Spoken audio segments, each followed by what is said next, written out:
Hello student, कैसे हैं आप। आज अपन क्लास 10 का चैप्टर फर्स्ट का भोजन और मानव स्वास्थ्य में, जिसमें नशीले पदार्थों के बारे में पढ़ रहे थे। नशीले पदार्थों में आपने मदिरा के बारे में पढ़ लिया था, तंबाकू के बारे में पढ़ लिया था, गुटखे के बारे में। आज का अपना टॉपिक है अफीम।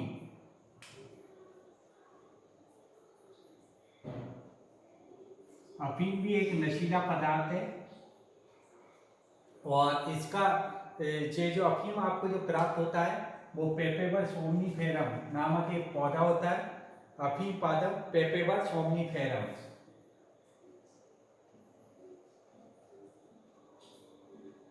सोमनीफेरम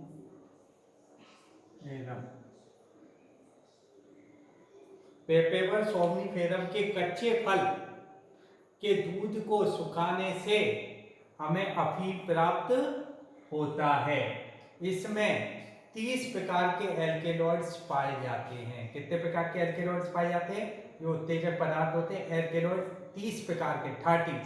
इसमें से दो एल्केलॉइड्स बहुत इंपॉर्टेंट है, मार्फिन और कोडेन। मार्फिन और कोडेन, इनका उपयोग दवा, दर्द निवारक दवा बनाने में किया जाता है। ये पेपर में आपसे पूछ लेता है कि अफीम में पाए जाने वाले कौन से एल्केलॉइड्स का उपयोग दर्द निवारक दवा बनाने में किया जाता है। मार्फिन और कोडीन का उपयोग दर्द निवारक दवा बनाने में किया जाता है। अफीम में 30 प्रकार के एल्केलॉइड्स पाए जाते हैं। अफीम पेपेवर सोमनीफेरम नामक पादप के कच्चे फल के दूध को सुखाने से हमें प्राप्त होता है। ये बिजनेस का उपयोग दवा में किया जाता है, पर लोग इसके उपयोग नशीले पदार्थ के रूप में करते हैं। कैसे करते हैं? शांति और आनंद की अनुभूति प्राप्त करने के लिए अफीम या उससे बने नशीले पदार्थ हेरोइन, इससे बना हुआ नशीला पदार्थ होता है वो होता है हेरोइन का कई लोगों द्वारा उपयोग किया जाता है। हमारे देश में कुछ ऐसी परंपराएं हैं।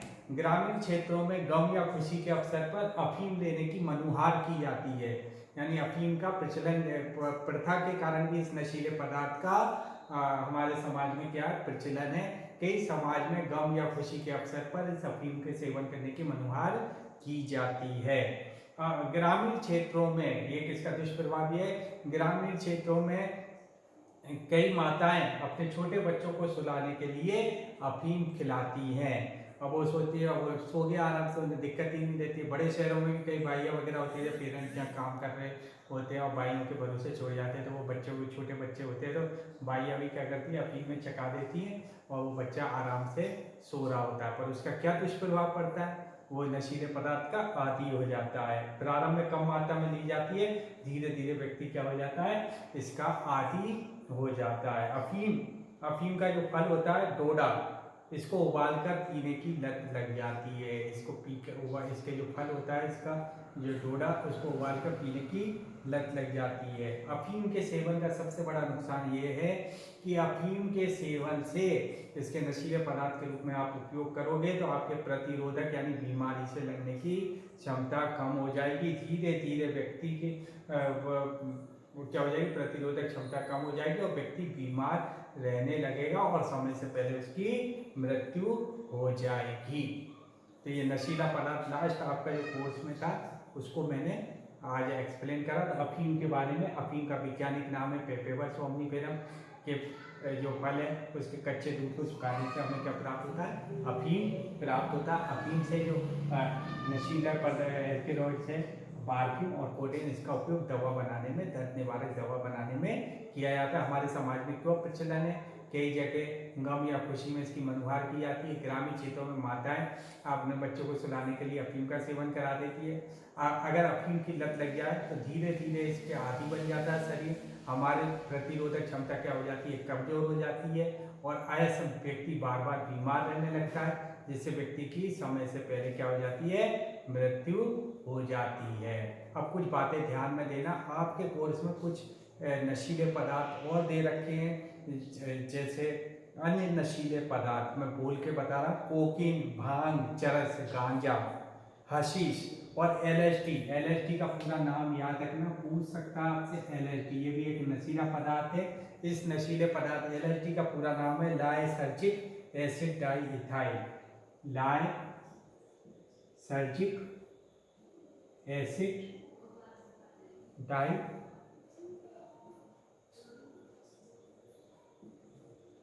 इथाइल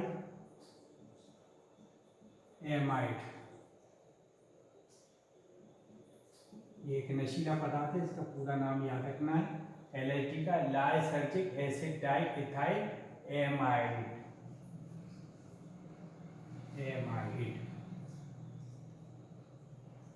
तो इस नशीले तो बहुत सारे अन्य नशीले पदार्थ में बोल के बताया था, कोकीन, भांग, चरस, गांजा, हशीश, LSD आदि नशीले पदार्थ के रूप में प्रचलित है। युवा इनका उपयोग किन्हीं कारणों से कर बैठते हैं और चुंगल में फंस जाते हैं, और इसका दुष्प्रभाव क्या होता है, परिवार से उनका विच्छेदन हो जाता है, परिवार से अलग हो जाते हैं, कटाव हो जाता है, समाज से कटाव हो जाता है, अपराध की ओर अक्सर हो जाते हैं, अपराधी प्रवृत्ति हो जाती है, और शारीरिक और मानसिक कमजोरी भी सामने आती है। ये तो आपने नशीले पदार्थ पढ़े, पर हमारे देश में ये दुर्भाग्य है कि दवाओं का भी उपयोग नशीले पदार्थ के रूप में किया जाता है। जैसे खांसी की दवा है, इनका उपयोग भी किया जाता है। मैं एक पढ़ के बता, दक्षिण एशिया में मादक पदार्थों की मांग के विषय में सर्वेक्षण के अनुसार भारत में नशा करने वाले 42% शराब के, 20% अफीम के और 30% हेरोइन और 6% गांजा और 18% से अधिक लोग अन्य प्रकार के 18% से अधिक लोग अन्य प्रकार के नशे में सम्मिलित हैं। डॉक्टर के पर्चे पर मिलने वाली दवा जैसे मार्फिन, पेथेथिन, बीनोफिन, प्रोक्सोफिन, ये जो दवाएं हैं इनका उपयोग नशीले पदार्थ के रूप में करते हैं। और अब आपसे मैं कह रहा हूँ कि कुछ बच्चे जो हैं नशीले पदार्थों का उपयोग करते हैं। सड़क पर पड़ने वाले बच्चे किस प्रकार से नशीले पदार्थों के, जो जिनका घर नहीं होता, लावारिस होते हैं, अनाथ होते हैं, वो बच्चे भी इस नशीले पदार्थों के चुंगल में आ जाते हैं। वो सस्ता नशा करते हैं। आपको सुनकर ताज्जुब होगा, जैसे अनाथ, बेघर और आवारा बच्चे नशे के लिए ज़्यादातर गैर परंपरागत पदार्थों का सेवन करते हैं, इन्हें सूंघकर इनका उपयोग करते हैं। जैसे करेक्शन फ्लूइड, वो स्याही मिटाने की जो होती है, सफ़ेद तरल पदार्थ होता है, इरेजर होता है, आयोडेक्स होता है, जूता चिपकाने वाला जो गोंद होता है, स्प्रे होता है, एसीटोन होता है, नेल पॉलिश होती है, एयरसॉल के खाली डिब्बे होते हैं। इन सभी पदार्थों, मार्कर पेन, ये मार्कर पेन का, इनका भी उपयोग नशीले पदार्थों के रूप में करते हैं, क्योंकि ये सस्ते होते हैं और इनके होते हैं। और इससे कुछ नशीले पदार्थ और कुछ बच्चे नशीले दवाओं और शराब का भी क्या हो जाते हैं, लत लग जाती है। इससे क्या होता है, उनकी शारीरिक और मानसिक समस्याएं आती हैं, उन्हें डरावने सपने आते हैं। बच्चों को जो इस प्रकार की लत के लग जाते हैं, उन्हें डरावने सपने आते हैं, उनके फेफड़े खराब हो जाते हैं, उनकी किडनियां खराब हो जाती है, और मानसिक क्षति होती है जो कभी ठीक नहीं होती। उनका मानसिक संतुलन बिगड़ जाता है, शारीरिक और मानसिक दुष्प्रभाव इतना जबरदस्त पड़ता है। तो ये जो सड़क पर रहने वाले बच्चे, ये भी इस नशीले पदार्थ के सेवन के आदी हो जाते हैं। तो अब आपके अब मिलावट के ऊपर आ रहा है अपना, मिलावट क्या है मैं बता रहा हूँ। खाद्य पदार्थों में मिलावट।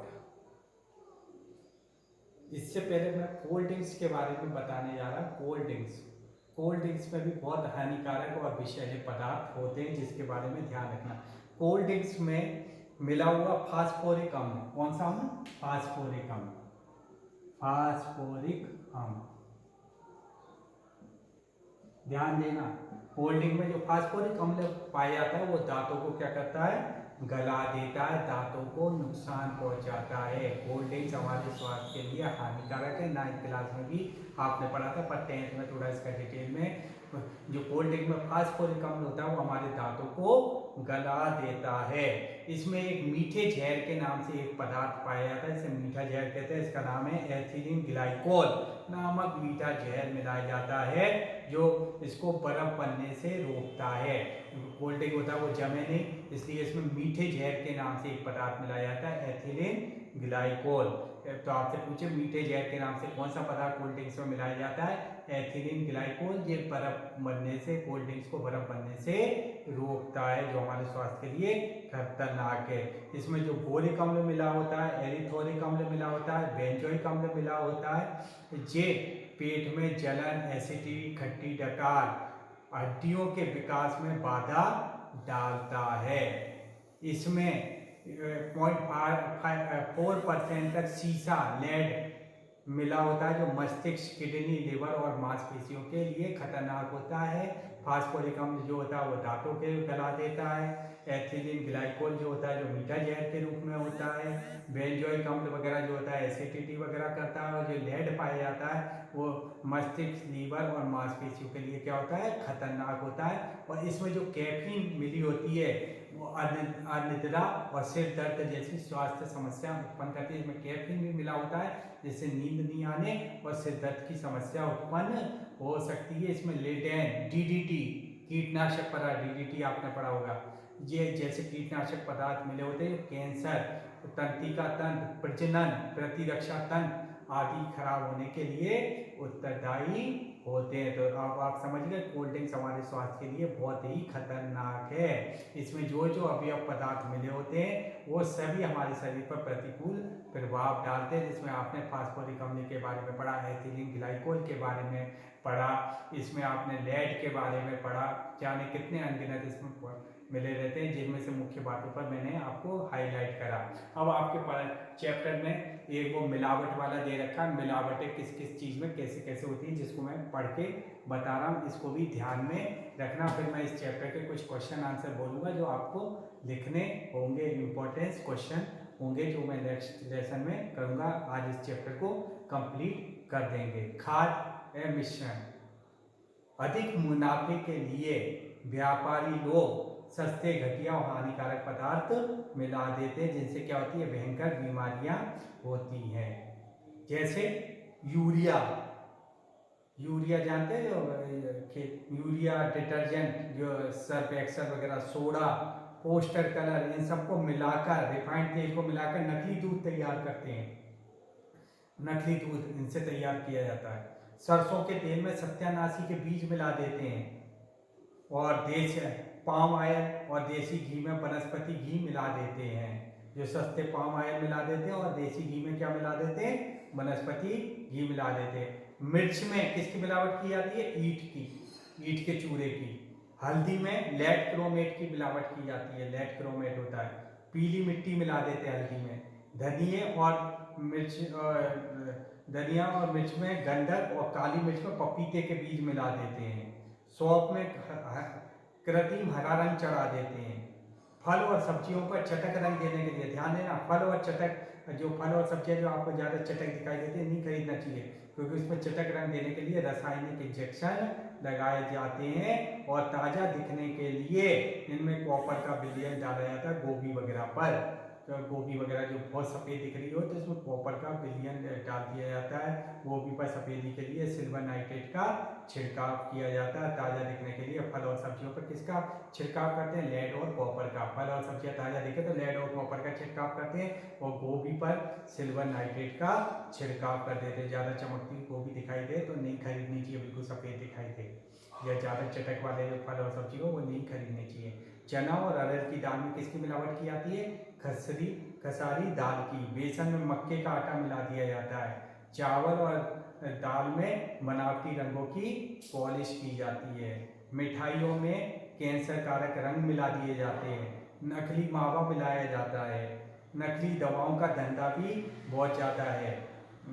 और इनके अपने यहाँ पे कोई नियंत्रण के लिए अभी है नहीं है। खाद्य पदार्थ एवं मिश्रण निषेध 1954 में बना था, जो अभी ये कानून अभी दोषियों को सजा दिलाने में नाकाम है, क्योंकि सुस्त कर्मचारी तंत्र, भ्रष्टाचार, इसके कारण जो मिलावट वाले हैं ये आसानी से हमारे कानून, जो कमजोर कानून है उसका फायदा उठा के दोबारा आसानी से छूट जाते हैं, फिर दोबारा इस धंधे में शामिल हो जाते हैं। इस प्रकार से बहुत सारी बना हुआ है ये जो मिलावट वाली चीज़ें वो करी जाती है। इसके बाद मैंने आपको एक टॉपिक रह गया था शायद, वो रक्तचाप का रह गया था।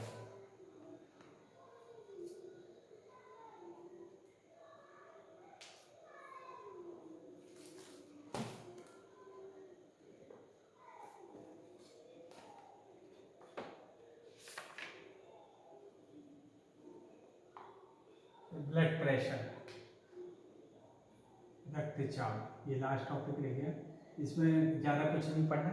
जो रक्त वाहिनियाँ होती है बहते रक्त के द्वारा धमनियों की दीवारों पर जो दाब डाला जाता है वो रक्तचाप कहलाता है। किसी व्यक्ति का जो रक्तचाप होता है वो दो भागों में बटा होता है, सिस्टोलिक और डायलोस्टिक के रूप में व्यक्त किया जाता है। और सामान्य व्यक्ति का सिस्टोलिक दाब होता है 120 और डायलोस्टिक होता है 80। पारे पे नापा जाता है, ये इसको मापा जाता है। इसको नापने के लिए एक सामान्य व्यक्ति का सिस्टोलिक दाब 90 से